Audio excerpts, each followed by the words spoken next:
Screen time can feel like a lifeline on those tough parenting days, but it doesn't have to feel like a trade-off. With the right screen time choices, you can support your child's development and give yourself a much-needed breather. Let's talk about 4 types of screen time that pediatric therapists recommend, so you can feel good about hitting play. Stick around to the end for a few extra tips you can start using today. First, choose content that gets your child involved. Some shows just talk at your child, but the best ones invite them to participate, asking questions, pausing for answers, encouraging movement or new words. If your toddler is yelling, "triangle" at the screen or dancing along to the music, that's exactly what you want to see. That interaction is helping them learn.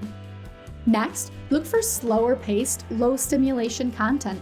Fast-paced shows with constant sound effects, flashing lights, or zany characters might grab your child's attention, but they can also leave them overstimulated, wound up, and cranky.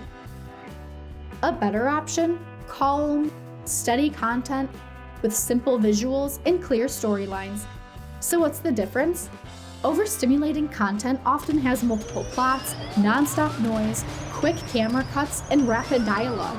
Meanwhile, slower content keeps things simple with one main story, gentle visuals, and easy to follow pacing. It might not look as flashy, but it's much easier for developing brains to process. Another great option is story time on screen. Digital story time can introduce early communication skills like vocabulary, listening, and memory. And it's a great way to make screen time feel more intentional. Audiobooks and read-aloud videos can be especially helpful on the go or when you need a quiet activity. Look for stories with calm narration, engaging repetition or rhymes, and questions that invite your child to think or respond. It's a fun, screen-friendly way to build a love of reading. You can also try picking shows that teach real-life skills.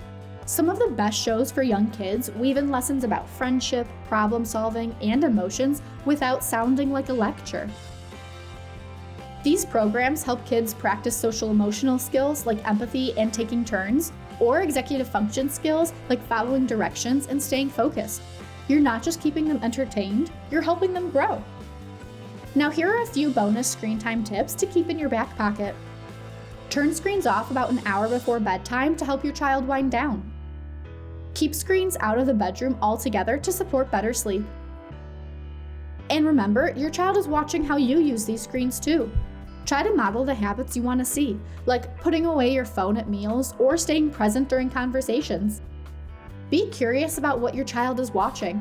Ask questions like, "What was your favorite part?" or "How would you have solved that problem differently?" And finally, extend the learning off screen. If they just watched a show about shapes, go on a shape scavenger hunt around the house. It's a great way to reinforce what they've learned, and it gets them moving and thinking. Here's the bottom line. Not every show needs to be perfectly educational, and that's okay. Sometimes you just need to hit play on the 20th showing of their favorite princess movie so you can take a breath. That's real life. But when you do have time to explore, these tips will help you feel confident about your choices. And when screen time is over, we've got you covered there too. Check out our other videos full of toddler activities that support development and keep kids engaged.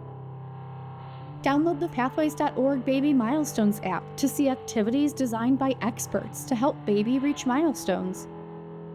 Thanks for watching. Be sure to like and subscribe to our channel and check out our other social media accounts in the description below. It's never too early or too late to get baby on the right pathway.